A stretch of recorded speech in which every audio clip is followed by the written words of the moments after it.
Hello there, my name's Tracy Elsom and I'm an independent Stampin' Up! Demonstrator based in Canada. I'm just about to start to create a project using this particular stamp set. It's the Sunshine and Rainbows stamp set from Stampin' Up! From the 2018 Occasions catalogue.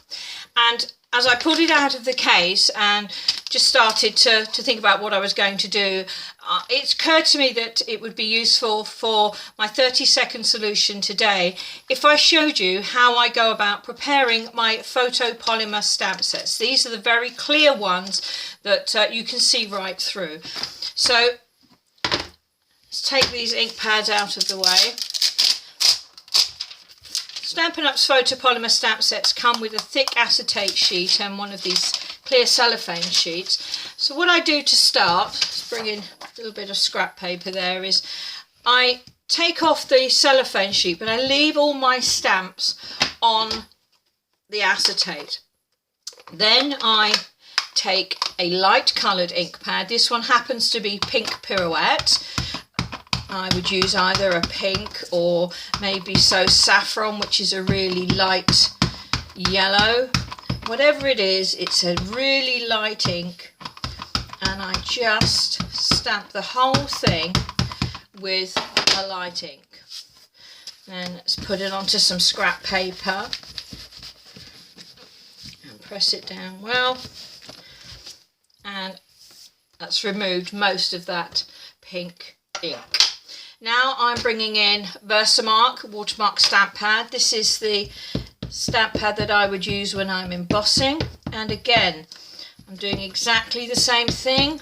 I'm just stamping all over those photopolymer stamps with the Versamark,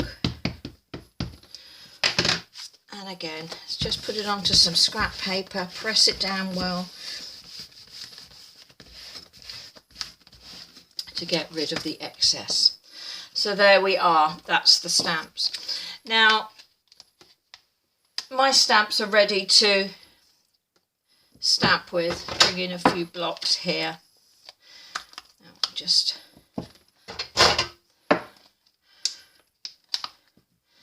so they literally just stick on the blocks like that. So the proof of the pudding, as they say, is in the eating. This is a host set called Tranquil Tulips, and this is what happens to photopolymer, I have found, when I don't prepare them in the way I've just shown you. This is berry burst ink, this is real red ink, and it really does stain the stamps quite badly. Now while photopolymer stamps will always stain, this process, fingers crossed, it will work how I expect. This process will not create the same kind of staining. Now let me just bring in my block case here. This is the Stampin' Up! Acrylic block case. You buy the case separately, then you can buy all the stamp blocks separately, or you can buy all the blocks as a bundle and save 10%. But the case and the blocks are always separate. But inside that block comes a piece of foam to separate the blocks up. And that's the foam I use when I am stamping with photopolymer stamps, that are, especially those solid ones where you need a little bit of cushioning underneath. So you don't have to worry about an extra stamping pierce mat. I can use that. So here's my cloud. We're going to make a bright pink cloud. There we go. As you can see. So those are my stamps. Yes, there's some staining on them. It's not as bad as the staining on the Tranquil Tulips. But let's now, this is my Stampin' Scrub. Some Stampin' Mist cleaner, and let's give those stamps a good rub, and then dry them on that side. You can see the difference already. Good scrub with the Stampin' Scrub.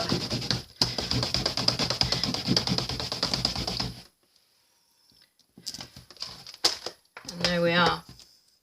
So yes, they're not as clean as they are when they're brand new. We know that photopolymer stamps do stain, but there's a significant difference between that and that stamped using exactly the same ink. So I hope that's been useful. Give it a try. It works for me, and it just reduces that staining so that the stamps are easier to see through and don't look quite so bad sitting in your stamp case. I hope that's been useful. If you'd like to see any of the products again that I've used here, I will have links for it on my blog, and I will put it in the description bar below. And you can also order those items through my online store if you live in Canada, and I will also make sure that there's a link to the store there as well. So I hope you've enjoyed that, and I will speak to you again soon. Thanks very much for watching. Bye.